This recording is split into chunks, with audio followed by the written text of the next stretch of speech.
Unfortunately, there's a lot of legal headache ahead for the Hackman family. Another twist in the investigation into the tragic death of Oscar-winning actor Gene Hackman and his wife Betsy. Authorities sharing a new timeline, plus new details from the couple's wills, which could determine who inherits their estimated $80 million estate.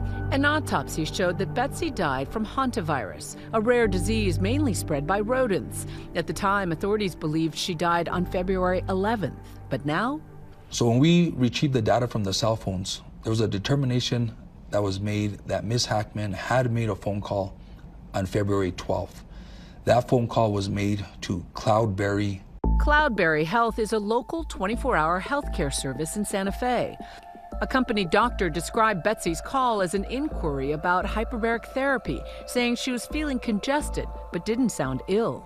That would indicate to me that she was seeking medical advice or medical help. Betsy never showed up to a scheduled appointment and didn't respond to a follow-up call from Cloudberry. Now in question, the Hackmans' wills and beneficiaries.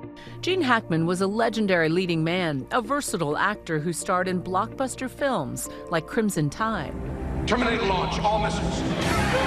And Mississippi Burning, playing a dogged FBI agent investigating the murders of 3 civil rights activists. You got a stupid smile, you know that, pal? He was one of the titans of American cinema, speaking to Diane Sawyer in 1990 about the magic of acting. I desperately wanted to be an actor from the time I was 10 years old, but I was so shy and so intimidated by the process. What was the thing you wanted in acting? I suppose to be transported to somehow or another to play these people who seem to have this great life. His wife, Betsy Arakawa, was a classically trained pianist. They reportedly met at a gym in the mid-'80s and married in 1991. Today, their vast, estimated $80 million estate now in question. Hackman had 3 children from a previous marriage, a son, Christopher, now 65, and 2 daughters, Elizabeth and Leslie, now 62 and 58. Gene Hackman's will said that all of his property, his estates, his trust, would go to his wife, Betsy. But because, according to reports, she passed away before him, his will would become null or void or even invalid. In his 2005 will, Hackman recognizes his 3 children by a prior marriage, but states, "I give my entire estate to Betsy Arakawa Hackman." Betsy's will notes no children or lineal descendants, stating, "If my spouse does not survive me, I give the residue of my estate to a charitable trust." The will would go to probate, and at probate, the judge would decide where his estate, his property would go to. Now, with most probates, the order of who has the first right to receive that estate goes spouse, children, parents, and then siblings.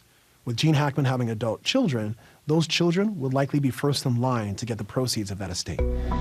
Hackman's bodies were discovered in their Santa Fe, New Mexico home in late February. Authorities believe Hackman, who was 95 and living with advanced Alzheimer's, was likely home with his 65-year-old wife's decaying body for an estimated 6 days. Cardiovascular disease and Alzheimer's were later determined to be his cause of death. One of their 3 dogs was also found dead in its crate, just feet away from Betsy's body, a report saying it died of dehydration and starvation. As an actor, Hackman first made a name for himself in Bonnie and Clyde as Clyde's wily brother, Buck. Whoa! We're going to have ourselves a time, boy! His illustrious acting career spanning more than 5 decades, earning him a host of awards, including 2 Oscars.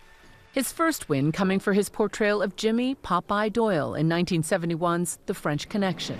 I don't buy that, Irv. The stuff is in that car. And 2 decades later for Best Supporting Actor in Unforgiven. I'll see you in hell, William Money. While his film legacy lives on, the timeline of the couple's death is still being investigated.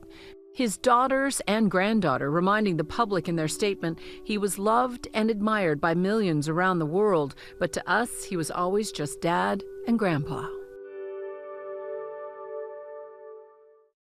For much more on this story, watch Last Days of Gene Hackman, ABC News Special, tomorrow at 10 p.m. Eastern on ABC.